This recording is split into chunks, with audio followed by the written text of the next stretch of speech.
السلام عليكم ورحمة الله وبركاته. مساء الخير يا جماعة.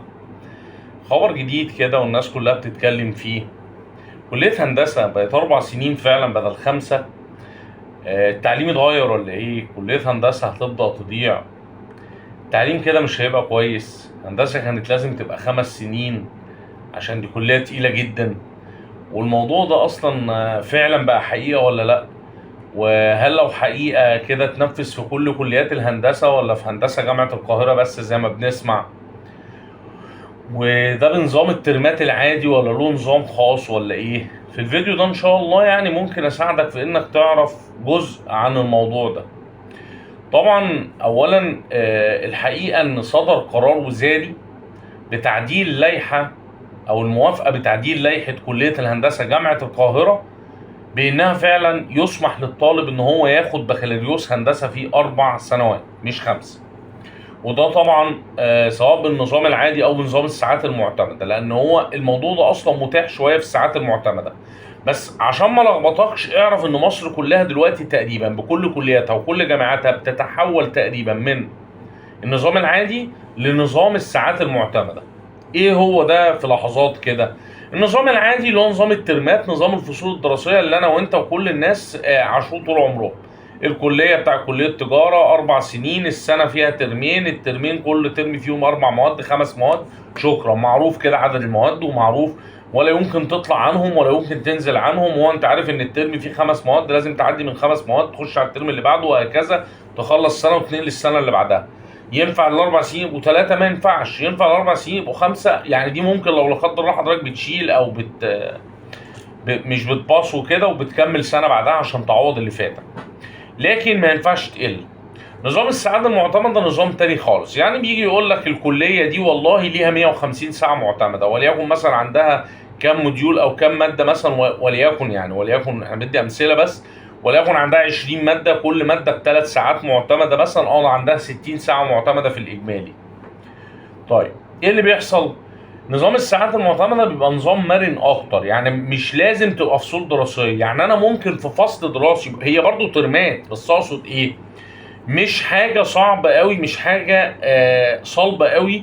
يعني انا ممكن في الترم الواحد اخد 3 مواد وممكن ترمات اخد 4.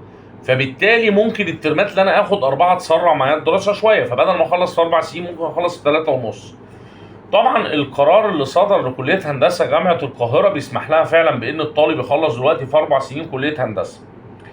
ازاي ده هيبان بقى مع تنفيذ اللائحه طبعا، لكن هو غالبا مع نظام الساعات المعتمده والنظام العادي اللي هو بيقلب دلوقتي بيبقى ساعات معتمده.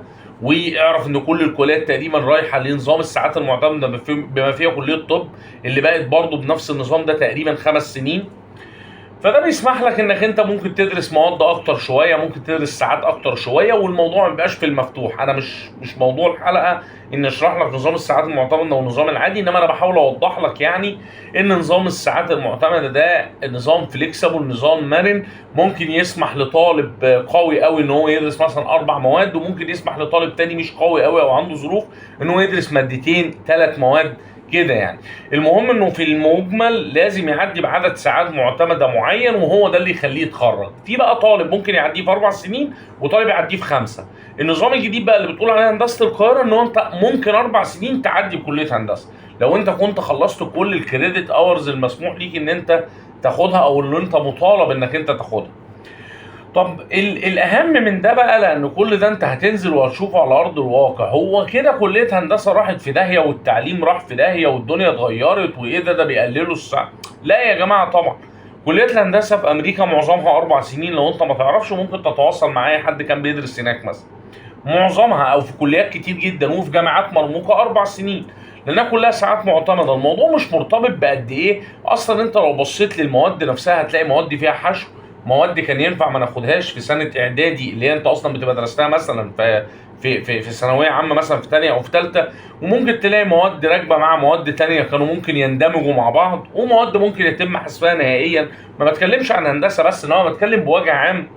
يعني الحشو الزياده مش هو الدليل على ان التعليم كويس، ولا بعدد السنين ولا بقله السنين، خاصه ان احنا ما بنعملش حاجه جديده. ده موضوع العالم كله عامله بقاله سنين طويله، واحنا بننفذه دلوقتي حديثا. وبالمناسبه كل الكليات هتبقى كده، دي كليات تجاره بكريدت اورز، ناس بتدرس ماجستير ودكتوراه بكريدت اورز بقى لها 10 سنين وبقى لها 5 سنين في مصر وبقى لها 15 سنه و10 سنين بره.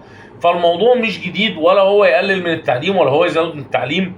طب هو اللي هيخرج من هندسه ده بقى هيلحق ياخد المواد او المصحف، هياخد كل حاجه. كل الفكره ان الكريدت اورز ده ممكن يسمح لواحد انه بدل ما كان بياخد اربع مديول يخليهم 5. ممكن يبقى عنده سمر كورس. يعني ايه سمر كورس؟ بدل ترمين يبقوا 3، يدرس ترم في شهر 6 7 8 مثلا يعني، او اللي هو 7 8 9. فبالتالي ياخد 4 مواد زياده مثلا كل سنه، فبالتالي يخلص 4 سنين بدل 5 سنين.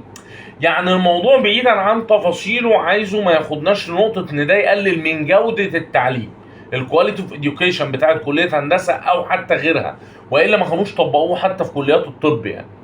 فالموضوع بسيط جدا، مش محتاج انا كنت بس حابب اوضحه لبعض الناس اللي كانت بتسال فيه، وان هو اتطبق فعلا خلاص في كليه هندسه جامعه القاهره من العام 2023 2024. بالمناسبه برضو عشان بعض الناس بعتت بتسالني، طب هو النظام ده اتطبق في كل كليات الهندسه؟ هندسه شبرا، هندسه بنها، هندسه الزقازيق، حتى هندسه اسوان؟